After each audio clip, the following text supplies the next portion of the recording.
This is a small village where I live in the middle of Germany, and it seems quite unremarkable, but if you just look behind the scenes a bit, you discover that for large parts of its history it seemed to just drop in and out of existence, like something out of a bad science fiction movie.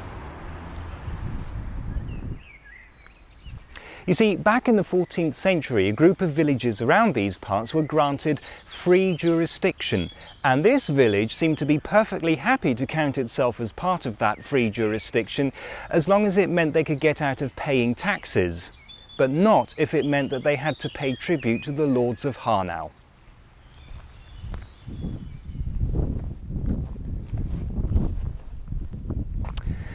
There are stories like this all the time. For many years, the owner of a local schnapps distillery successfully blocked a minor correction to the border between Bavaria and Hesse on the grounds that it would have caused him some major bureaucratic headaches.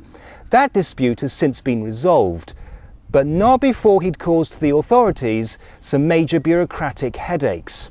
One day, this story too will be just another quirky historical footnote.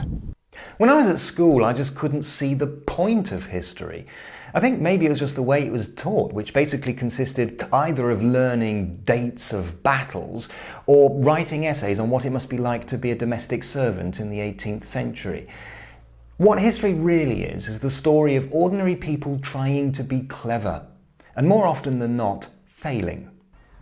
It's also the story of why the people who live here would rather die than admit they had anything in common with the people who live on the other side of that hill.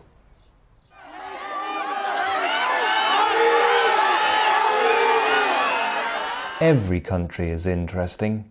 It has its own culture, its own way of life, and its own unique look and feel.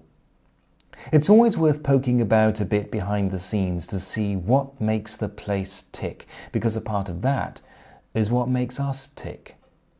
Beyond that is the pleasure of knowledge for the sake of knowledge, which has never really gone out of fashion. It just needs the right approach coupled with a few resources, some know-how, and a little help to, as it were, spread the word. The whole world is fascinating, but sometimes people just need to be reminded of the fact.